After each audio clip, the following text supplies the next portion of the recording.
What is up, everyone? It's Eternal here with a video on Raid Shadow Legends, and this video is going to be something a little bit spicy for some new players out there, and maybe if you're an old player you'll learn some stuff. I don't know, we'll see. But this is going to be my big fat guide of the year, you know, like big fat quiz of the year, but it's a guide, so you're welcome. I'm just going to kind of throw at you all of the advice I possibly can, everything I wish I knew, all the mistakes I've made, what I've learned, things in the start that are really important to do, and just generally stuff that's going to help you progress as fast as possible from early to late game. So let's sort of jump in and, you know, let's get to it. Okay, so I'm actually going to pull up on the screen all of the notes that I've kind of made, go through it with me, and I'll just kind of, it's just going to make it easier. So let's do that. Let's do it this way. First off is, do not use epic or legendary books, especially legendary, to begin with. The reason behind this is so many people make mistakes on these books. Books are few and far between, really difficult to get. There's only a very limited number of ways to get books unless you're willing to shell out a ton of money. And I wouldn't recommend it. They're really end game. They are something that you don't really need to worry about until later on. Early game, you know, you can throw a few rare books into your main campaign farmer, and that's pretty much going to cover you until you really get to the mid game and you start pulling or, you know, fusing some fantastic legendaries and champions. Hold on to your books, and what I would recommend doing is going to somewhere like Discord or maybe Twitch, asking you know, in the stream or in the chat, should I book this champion? You know, is this champion worth booking? If you're considering, if you pull the legendary, you need to find out and gauge where they are compared to other legendaries, and does this character actually need books? Because that's another point. Some characters don't really need books to be good, whereas others absolutely have to have them to be good. So that is like my first point. Just, you know, want to get that out there. Don't go blasting them, because I've done it. You know, I wasted like 3 books on Eva, who arguably doesn't need books, as particularly to campaign farm. Learn from my mistake and don't do the same. The next up is to do missions when stuck, and challenges too, and they kind of go hand in hand generally. So you want to be working through your missions at a steady pace. Whenever you get stuck, go do your missions. Work on your missions. When you've got all the way through, you get Arbiter, and the missions generally give you a fairly nice guide, a rough guide of what you should be doing. It's worth doing. Get the challenges out of the way. You get a few rewards, gems, some gear, etc., etc. Go do it. It's good. It's you kind of gives you some guidance, and then after that you're kind of left to your own devices, so enjoy it whilst it lasts. Now, a lot of people ask where they should be farming. What campaign stage should I be farming? What difficulty? What should I be doing? And basically, you should be spending most of your time in the campaign for the beginning of the game or the account. You want to be getting your first 6-star, and that is really the first thing that you need to focus on. Get a 6-star. Don't go spreading yourself thin. Don't get like 4 5-stars. 1 5-star and a 6-star is going to do a lot more than, you know, 5 or 6 5-stars. And there was a huge jump in power on the right characters from 5 to 6. You see a huge difference, so it's really worth doing. So I can't recommend getting your first 6-star enough. I actually did this on my free-to-play account.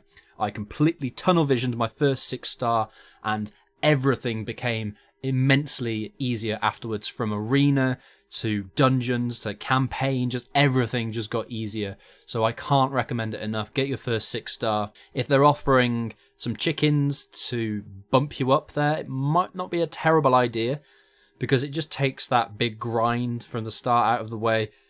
I mean, after that you've still got Minotaur, so, you know, it's a grindy game. If you don't like grinding, go play another game, because this ain't the one for you. The next point is to push dungeons occasionally. I believe you actually start with I think it's a novice tournament it's called now, and you can actually get a couple of ancient shards by placing pretty high in there.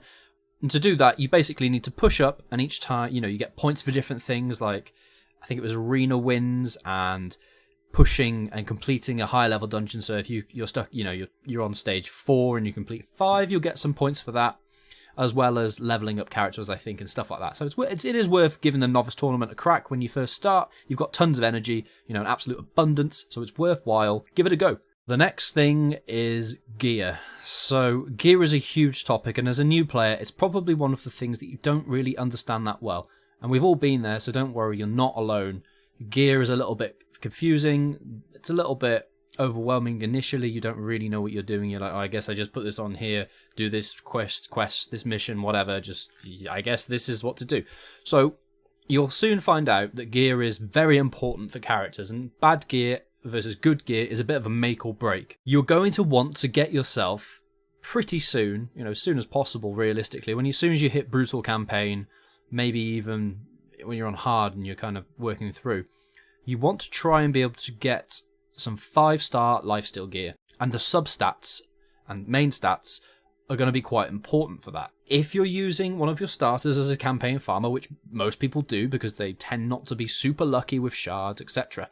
So you'll probably end up with somebody like an Aethel or a Kale or maybe a Galek if that's the way that you went. I hope that you didn't for your sake, because I went that way and it kind of sucks. But, Elhain, Kale especially, Aethel, all really good options for campaign farmers early on. They'll enable you to farm stage 12-3 and maybe 12-6. And they are generally going to be the places that you're farming your food, which is just a term, for characters that you're using to rank up the characters up, basically. Kind of garbage characters, or characters that you don't need. Okay, so what I want to do now is show you how to food farm. So I'm going to go to 12-3, and I'm going to take my main farmer, and then 3 food characters, and then I'm going to run through that level. That's the most efficient way to do it. You want to do it with your main farmer and 3 food characters. I've seen people that have run it with just, their main farmer and then 1 character, which I suppose is technically faster in terms of experience because the experience is split, but you're losing 50% of the experience, whereas if you do it this way, you're losing 25%. So efficiency, definitely do it like this. Okay, another point I wanted to make. The stars on your campaign, you can go through and you basically end up getting rewards by completing them. So you can do this on normal, hard, brutal, and nightmare, and the rewards are worthwhile. You can end up with, I believe it is, a void, a sacred, and another sacred just from doing brutal. Don't worry about nightmare because nightmare is going to be too hard for you to begin with, but the rewards there are really nice too. But try and get the brutal reward. So you'll have to go through, and what you've got to do is you've got to 3-star, you need to use 2 or fewer champions with no losses. So you have to use 2 characters. They both have to live. So it's not efficient for experience farming, but it's worth going through and doing that. If you can try and do that earlier on whilst you're progressing, that will help. But if you can't, go back, finish that off. But that's worthwhile and it's worth doing. You can pick up maybe your first legendary if you're really lucky from those sacred shards. And if not, you've got some epics. So go do that. It's really important. Now what I'm going to do is take you to stage 8 and I'm going to show you the gear and what it all means. So if we jump through to main, I'll show you what I mean just so you understand the stages. You probably do already, but 1, 2, 3, 4, 5, 6, 7, 8, 9, 10, 11, 12. So you can actually see with the icon what gear drops there. So lifesteal drops here. And this is on brutal. You want to try and get to this as soon as possible. You might need to use 2 champions to get up here, and they'll need to be geared up correctly to try and enable you to do this. Now, each stage 6 drops boots, 5 chest, 4 gloves, 3, and so on. 7 can drop anything, and 7 can also drop rare gear, but I wouldn't recommend farming 7 because you probably want to target which piece you're farming, and you're probably going to be on 4, 5, or 6 to try and target that. Now, the reason being, weapon, helmet, and shield all have a fixed main stat. Weapon has damage, helmet has HP, and defense on the shield. Gloves, chest, and boots do not. You can roll flat and percentage stats, apart from resistance, which is just a flat roll. You get flat resistance, there's no percentage resistance. So you can get HP, defense, attack, speed on boots. There's a selection of things that you can get. And basically, they really matter. You want to be going for percentage because they are a lot more worthwhile generally. Percentage HP is usually going to be worth more than flat HP. This will differ a little bit on some characters, but generally percentages are really going to make the difference. Now, a lot of people, particularly early on, will ask what gear sets should be, what should I be using? So I would recommend a lifesteal. To get the lifesteal set, you actually need 4 pieces. It's a 4-piece set. So if you get, I don't know, boots, chest, gloves, and shield, for instance, it leaves you 2 slots free, and you can actually put another set in there, and I'd probably recommend something like a speed set. Speed is 2-piece, and it's very nice to just fill in and just try and boost your speed. Speed is very important as well, and you'll soon discover that. Speed is super important. And not just speed, but also the tuning of your team's speed. So, which character's going to go first? You know, if you've got somebody who's using a debuff, like a decreased defense, for instance, maybe an AoE decreased defense if you're lucky, somebody like a War Maiden perhaps, that will boost your damage of the people going afterwards, because they'll hit harder because the debuffs have been applied. It's important, and it's probably Arena that you're really going to notice that first off. So if I quickly run into Arena, so if I were to go Arbiter, I've got my debuffer there, somebody to do a hit, and then somebody to do a cleanup. So let's give this a try. Let's see, Ithos. This guy's a really hard hitter. This guy's just kind of a filler, and as long as my speed's fast enough, this should work.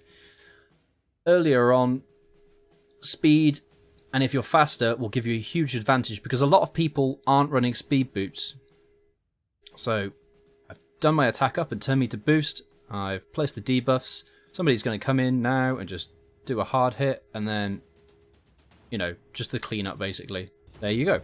So that's a really simple strategy, and this is something that you can employ early game without too much hassle. Not the same characters, obviously, but you can replicate something similar, and that will be really useful in Arena. I was talking about gear before I went off on that tangent, so let's look at gear. Now, if you started off with somebody like a Kale, so if I was gearing this guy up for campaign or Arena early on, what I would do is I would take some boots.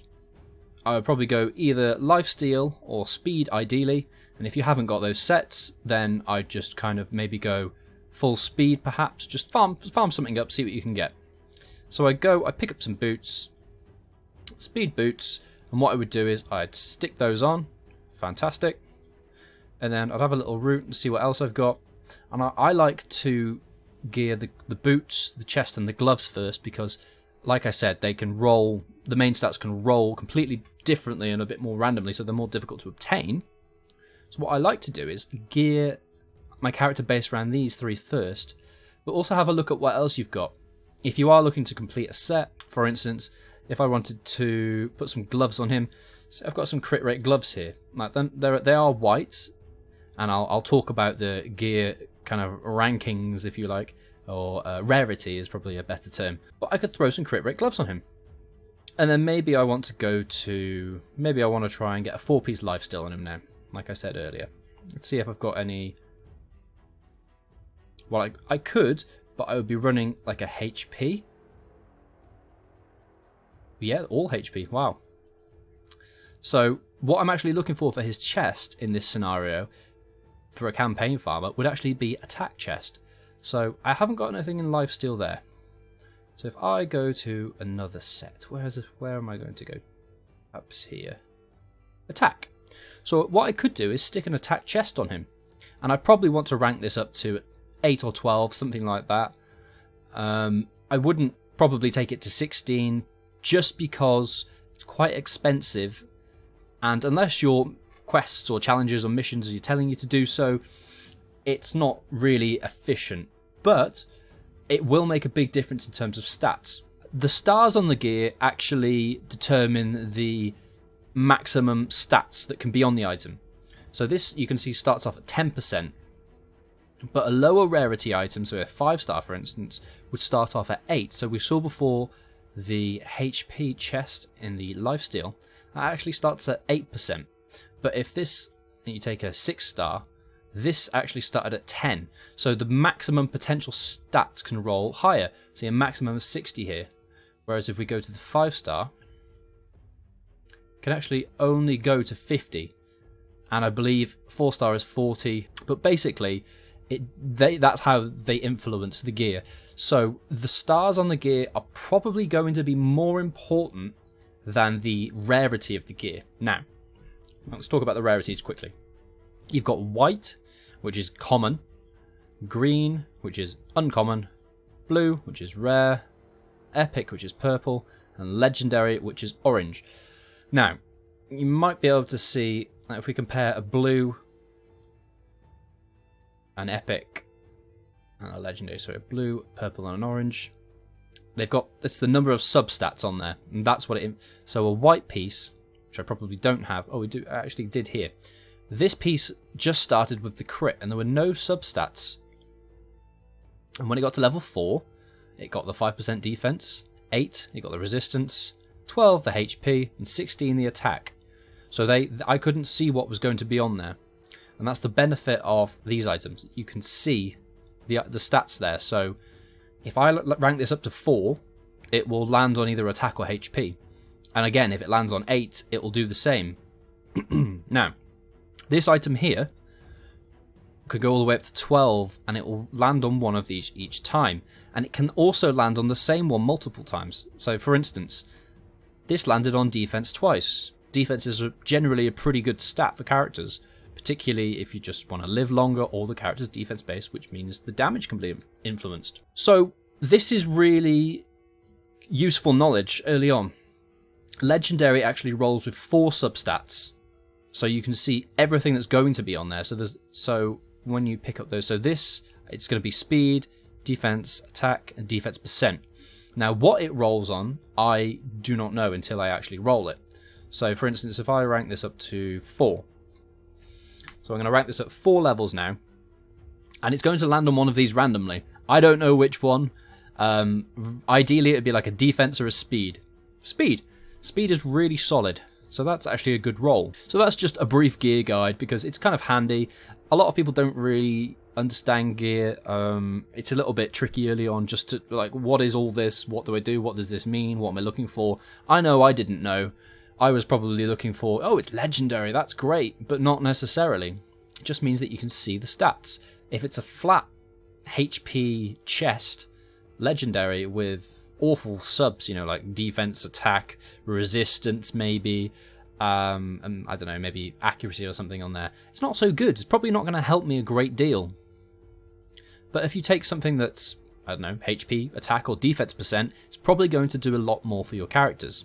You can see here how it's going to affect your character. What's going to happen if you put this piece on, the changes that will occur. So if I put this on, I would actually lose 49 speed. That's because this is an attack percent, but I would gain 600 attack, which is quite a bit. However, speed does directly translate through as damage, because the faster you're going, the more turns you take, the more damage potential you can do.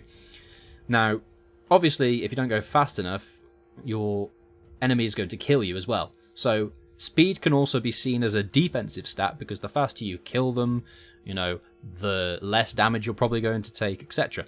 Now, if you've got lifesteal on, speed's really great because you can actually heal off the damage that you're doing, and the faster you're doing that, you've got a kind of a continuous, sustain there, and that's really strong, and it's very good in campaign and for, getting through from normal, hard, and brutal. So I believe you are given some, early on, you are given some fairly well statted, I can't remember if it's 3 or 4 star gear, lifesteal, and that is going to be useful for you. Put it on your starter, hopefully that's going to help. Okay, this one's kind of a big one. Okay, I've never done this. I haven't really made this mistake, but I've heard of people that have done some unthinkable things, like sacrificing their first legendary because they thought it was bad, and just never sacrifice legendaries. That's a pretty hard, fast rule. Don't sacrifice a legendary character. We don't know what plarium are going to do with legendaries, and they've said they're going to do something with duplicate legendaries. Just don't sacrifice them pretty much ever. Epics, I would check out the character first. If you've got multiple of the same epic and you're probably not going to use them, and you know that for sure, then you can feed that character, okay? The thing with epics is the fact that they are often used in fusions that plarium will do. So if you have, say, 4 epics and they're all used in the fusion, you can almost do that fusion. The chances are, it's going to be much more accessible, and hopefully, if it's a good legendary, or you're in there, your quid's in. So don't ever sacrifice legendaries, and be very mindful about sacrificing your epics. If you've only got one of that character, don't sacrifice it. And generally with rares as well, if you don't have at least one of them, I try and keep at least one rare, one epic, and I keep all my legendaries. And that's generally a good rule. If you find you're really struggling for space, sometimes you might have to sacrifice some rares, but make sure you don't need them for a fusion, for instance Razin if you're new. Or, you know, maybe it's a void rare and they're quite difficult to get hold of, and you probably don't want to be sacrificing those pretty much ever. Next up, poisons. Poisons are really great on the clan boss early on. This is why a lot of people pick Kale. Poisons do a lot of damage, and as long as you've got enough accuracy to apply them, the clan boss is going to take damage. So don't underestimate poisons. And like I said, this is the reason a lot of people will pick Kale first, just because he's so strong. He does a lot of damage, he'll boost your damage on the clan boss, and you can get those nicer rewards and hopefully do more damage and maybe even progress up. This next one is don't neglect Arena and the Great Hall. Try and do your easy fights each day, go into Arena. If you can see a fight and you think, oh, you know, I can have you, size them up, see what you think. If you reckon you can win, go for it. You want to be working on your Great Hall. Now, let's jump through to the Great Hall. Now, I say Arena and Great Hall because you use your medals that you earn to upgrade the ranks here. Now, an important note as well, you can use higher tier medals at a reduced rate. So what I mean by that is you can use 13 gold medals or 50 bronze, which I believe makes it about 25 silver, to go up a level here. So I've heard of people that have stayed in the same category, you know, farming bronze medals because they thought they could only use bronze medals to upgrade bronze, ability, these first three. Not true. You can use gold or whatever. So I push to the highest arena you can, where you can still consistently, win like 80-90% of your fights and easily farm up these medals. You're going to need 10 and 7 for the later on missions. So what I would recommend is work on your accuracy first. You can see I actually need to work on my accuracy a little bit more. But most of the characters I use are void or magic, so far I've not had too much difficulty here. But I will work on the other two. I'll work on getting all of these to 10. But defense is pretty strong too. So what I'd probably go is accuracy, defense, then maybe HP, crit damage, attack, resist, or something along those lines. I'm not really exactly sure what's best for you. It depends what you're doing and where you play most of your game, etc. But accuracy is going to be really strong. From this, I get 80 accuracy on all of my void characters. And that is so strong, particularly for clan boss to land those poisons and those debuffs. So you're going to see a huge increase in your damage just by working on your Great Hall. And this is going to take a long time. It's a big investment, but a fully decked out Great Hall, you feel the difference. On defense, you can get 20%, same with HP and attack. Crit damage is 25%, resist is 80, and accuracy is 80. That makes a huge difference across the board on all, every single one of your characters.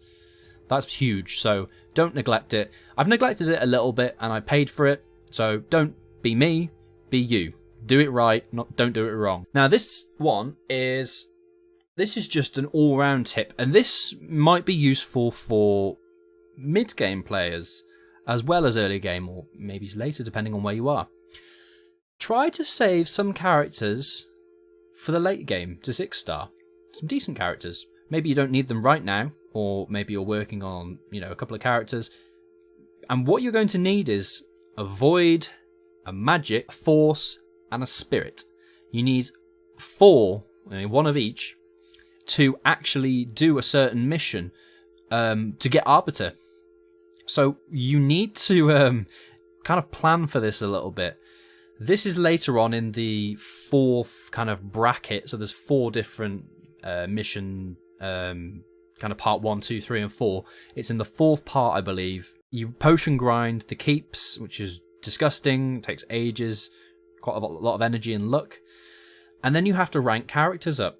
Now, I think you need to rank a character up to 6-star, and that's because you need to ascend them to 6-star. Now, what I mean by that is, if we go into the tavern here and we go to ascend.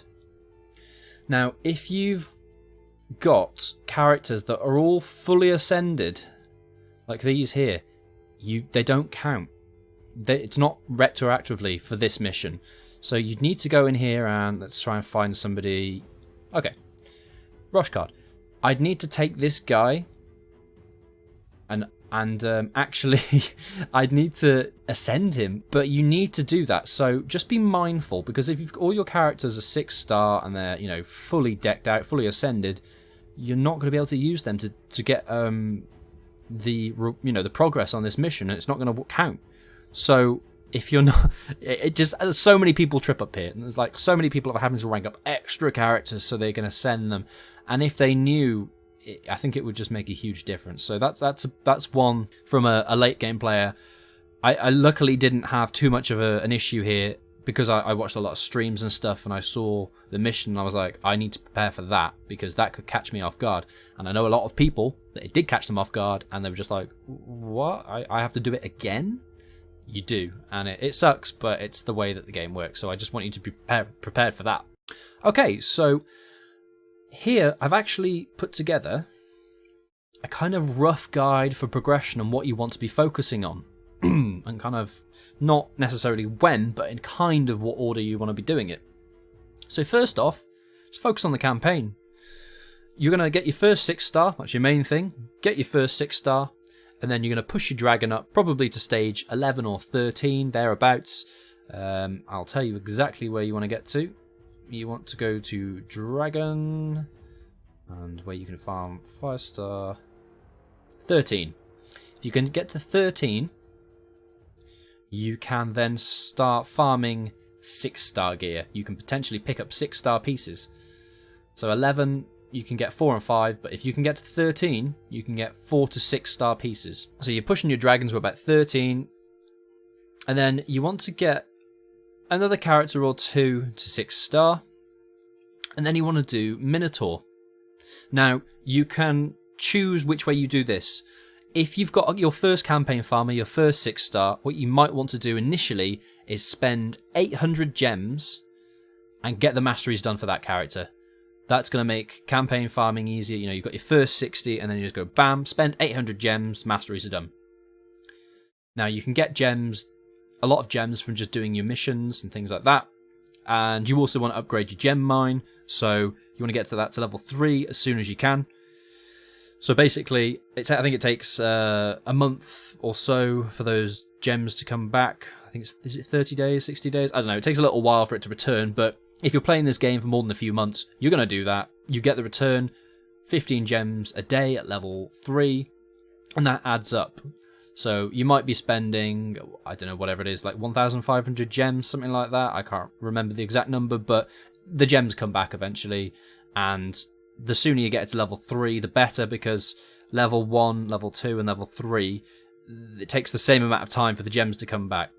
So say you put 500 gems in each level, that's 1,500 say, it's still going to take you the same amount of time to get those gems back, because say level 1 gives you 5 a day, 2 is 10 a day, and 3 is 15 a day, so you may as well get it to level 3 as soon as possible, and just kind of, then the return is there. That's pretty nice. Went off on a little bit of a tangent there, but so campaign, you've got your first 6-star, you're able to do Dragon 13 with a team, you know, you've got a few 5-stars and a 6-star, you might decide to get the masteries done on that first character, which will really help you out. And then what you're going to do is Minotaur farm. This is horrible, everyone's got to go through it. The first grind is the worst. Like I said, you can buy the masteries for gems now. So, and how you do that is, you go to your character, somebody who's not fully masteried. So if I just go down to Golden Reaper, go to Masteries, click on this, and then you can get all scrolls. And you can buy all of the scrolls, so these are all maxed out. So your beginner scrolls, your intermediate, and your red scrolls. And you can basically go through and just, you know, follow a guide and pick out what you need.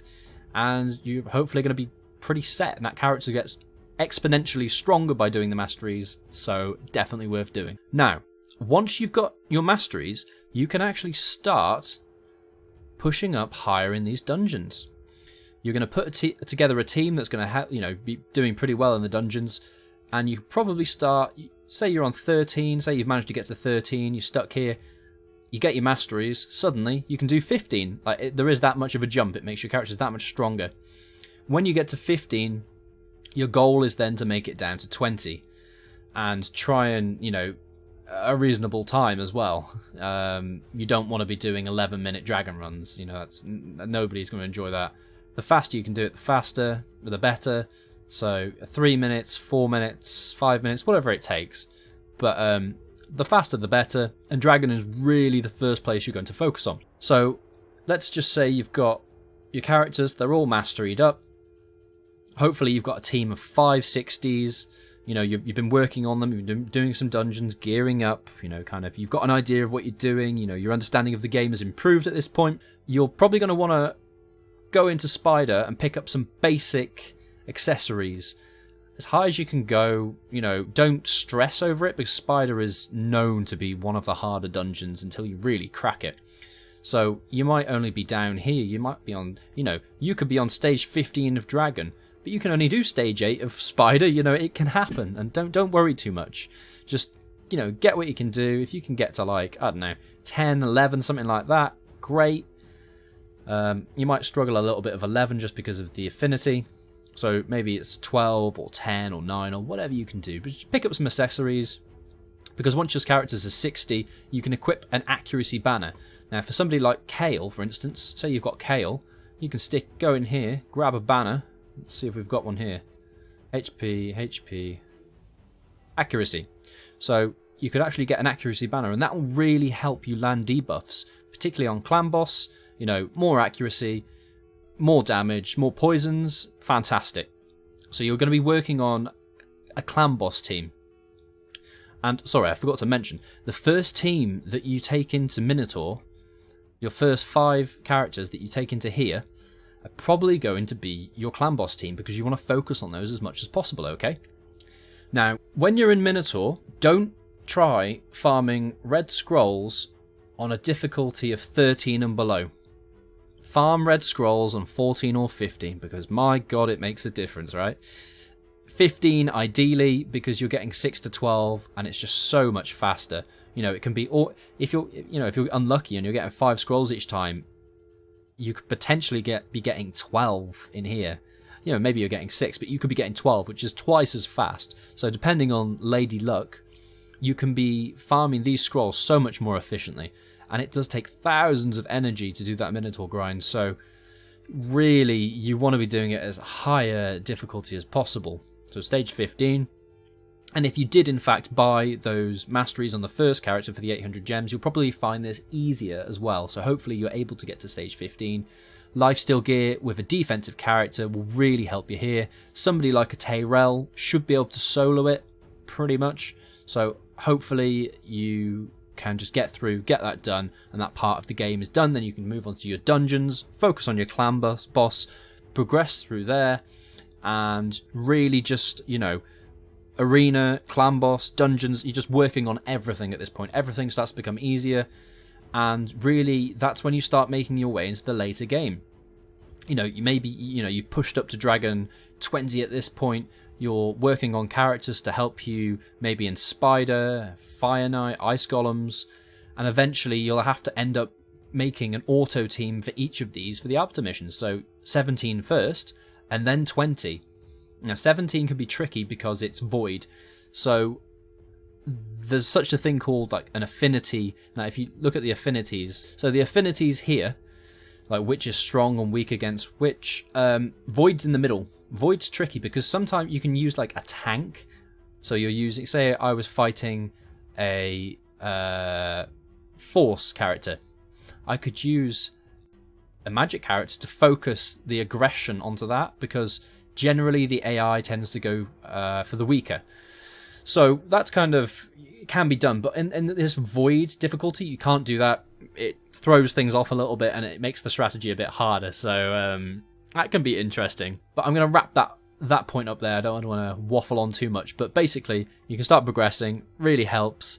And yeah, masteries make a world of a difference. I talked about stats a little bit earlier, but just make sure you're gearing your characters correctly. You want to go in, you can check out a YouTube guide, for instance. You want to see the stats. He's a defense character. Damage is based off defense. Great. So how would I gear this guy, or how have I geared this guy? He's a slow character inherently at 91 speed, so I've stuck some speed boots on him so we can actually take a turn to do the damage. And then what I've done is I put a defense chest on him and defense gloves. You could perhaps put crit gloves on there as well, so it could be maybe defense and crit, but I've gone for double defense and speed. So stat priority is really important, and not just your main stats, but your substats. Now you can see here, I'm actually getting 15 plus 1%, so that's 16% HP from substats just on this piece, and 6 speed, and like I said, he's lacking in speed, so that's really useful. Again here, crit damage, accuracy. This is going to help to boost damage a little bit, and the accuracy can help to try and land those debuffs and turn meter reduction on this character in particular. So the main takeaway from this is just make sure your substats are correct, and also your main stats. Your main stats are huge, but your substats are important too. And sometimes breaking up sets can actually be worth it, broken sets as it were. So if this was not, for here I've got 4 lifesteal pieces and 2 accuracy. But if I could only get 4 lifesteal pieces and not 2 accuracy, it might not be the end of the world. So don't stress too much. And a really good example would be Cold Heart. I've got a Cold Heart here, and what I'm doing is I'm gearing for damage. You can see I've got 2-piece speed here. This one's actually a better example because I've only got 1-piece speed here. But I've taken speed boots, attack chest, and crit damage gloves, and her damage is high, and that's what she's here for. And she doesn't need lifesteal or anything like that. So I've managed to get her fast enough where that's not an issue. With the speed, it just makes such a difference. So don't be scared to use broken sets sometimes. Sometimes the main stats are more important, and I would say generally they are. The main stats are more important. But in situations where you need life, but if they're broken, sometimes it's not the end of the world. Sometimes you do need them, the 4-piece or 2-piece or whatever. But generally, you can get away with it, particularly early game. And what I would recommend doing with artifacts is probably taking them to about level 12. Taking them to 16 is really expensive on the silver. Take it up to level 12, see how it rolls, and if it's a really, really, really strong piece of gear, take it to 16, okay? That will really help the stats. So this can go from 39% defense up to 60 at level 16. So those 4 levels make a big difference, but it's going to be really tough on the silver as well. So if you haven't got the silver, hold off. Maybe just take it to 12 for now. If it's a bad piece of gear, you might not want to take it to 16. You might just want to take it up to 12, find something better, and then take that to 16, and that's pretty much, more efficient. Another topic I wanted to touch on is your shards. Now, early game, it can be really tempting just to pull everything you have, and it might not be a terrible idea to pull some shards to begin with. You want to see what you can get, pull your first few shards. I don't think there's an issue with that. If you can, wait for a summoning event though, so you can try and get some of those bonuses. The game does run events, so you want to manage your resources and try and kind of capitalize on these events and get the most for the least. What I would recommend doing once you've pulled a few shards though is start stockpiling them. The reason being, this game runs a ×2 event for each of these, the Ancient, the Void and the Sacred, where your summon rates double for Epic and Legendary. So for Ancients you'd have a 1% chance for a Legendary and a 16 for an Epic, and the same with Void, you have the same chances, and for a Sacred you have a 12% chance to pull a Legendary. So if you're really trying to get, most bang for your buck, you want to be summoning during these ×2 events. They're undoubtedly the most efficient time to be summoning. But early on, I do understand that you might want to be using, some shards. It's, new characters, improving your team, etc. That's fine. But I wouldn't be spending all of your gems or money on, you might pick up a big shard pack perhaps. But after the first one, you might not want to pick up too many more. You probably want to be saving your gems, like I said. Working, I would probably invest first in the mine. And just, you pick up those, get it to level 3, pick up the gems, capacity's 15. You get about 15 a day. And it does start adding up, particularly with your quests and any other missions and kind of, little challenges that you can do. So, hopefully you found this kind of useful. I probably have missed something, but I've tried to make this a fairly comprehensive guide. just for everything that I wish I'd known when I was a new player, maybe just to help you find your legs in the game a little bit. If you're ever stuck, I would highly recommend going to YouTube. Well, you're already here, so, good job, first step complete. Discord or Twitch, and you can have a little chat, learn the game. If if you want to improve, then these are great places to actually, get better at the game. So I hope you've enjoyed this. If I've missed anything, which I probably have, let me know. There's also places you can pick up shards and stuff like the market. Just, pick those up whenever you can. Cost about 200k. Join a clan, bit of a community, and yeah, that's all I can think of. I don't think I've missed anything else too serious. But yeah, thank you for watching, and catch you in the next one.